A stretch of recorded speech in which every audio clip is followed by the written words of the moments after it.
Okay, and then the story number 3 I give the title is Unequal Houses. That day, the air was hotter than usual. The sun hung high in the sky, reflecting off the thin roofs and walls of the houses in the village. From inside the house, the fan buzzed softly, spinning half dead, trying to spread the barely cool air. I sat in the living room, sorting through my clothes. I sit in the living room, sorting old clothes that will be worn by age. Beside me, my mother is busy folding mukena and prayer mats that have just been dried in the sun. My sister Amalia is a teenager who is now the second year of high school, was playing with her cell phone in her room with the door half closed. Every now and then she could be heard giggling, perhaps from a funny video or her friend's group chat. I could hear my father's voice since I come home 2 days ago. He has been foreign group chat. I could hear my father's voice. Since I came home 2 days ago, he has been mostly silent. He only comes out of the room, pray, eat, and occasionally water the plants.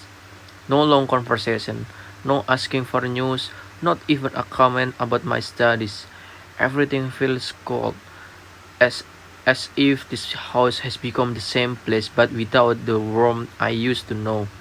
That afternoon, Mom took me to the kitchen. We started cooking the basic ingredient for opor ayam and rendang.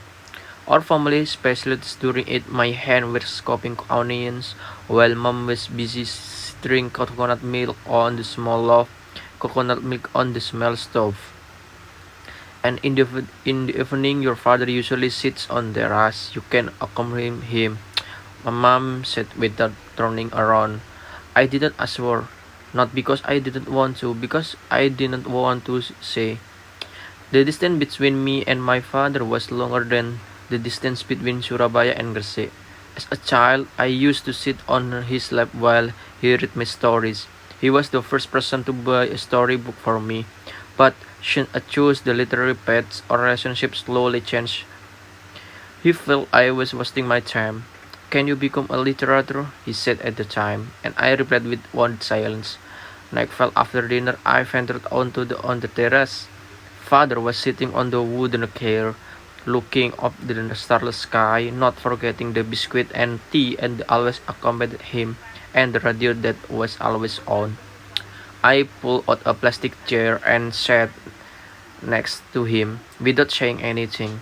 The sound of crickets filled the silence. A few minutes passed and Dad did not react, but his presence no longer felt scary. Instead, there was a long longing slowly emerged. Still reading poetry? He asked suddenly, and in a low but clear voice. I turned my head quickly, somewhat startled. Still dead, but now it's more a cipher collects assignment. He nodded slowly, then silence again. I used to read this book too, she said again.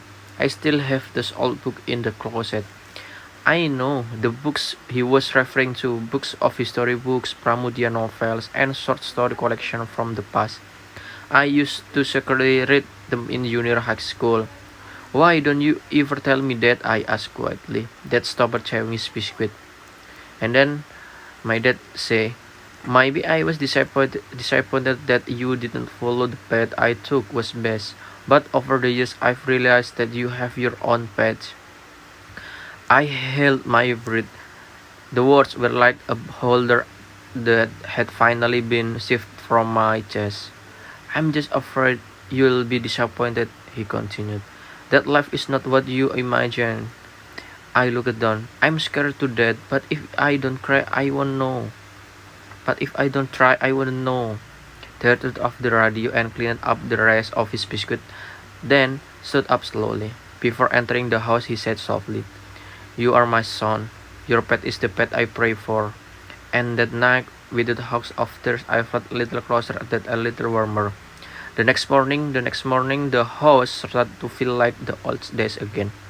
Amelia came out of the room more often, and even started helping Mom the living room. The three of us, me, Amalia, and Mom prepared the cookie jars. I had time proposed putting a small label with a name each cake. and I was immediately welcomed by Mom. "Oh, it's like buying a real cake shop," she exclaimed with love. In the afternoon, that joining us the living room, he doesn't talk much, but he does not shy away anymore. He even asked about campus, annoying lectures, and whether I started thinking about the thesis topic. "What are you planning to write about?" he asked slowly.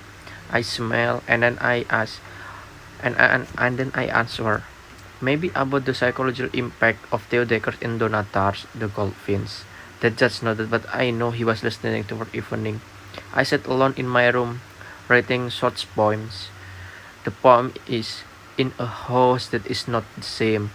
I search for meaning again, not in the walls of furniture, but in the heart that begins to open. My home is not quite the same it's not used to be. Something has changed, something grew, some things are gone, but for the first time in a long time I feel comfortable in it. Not because the house has not changed, but because we've learned to accept the change together.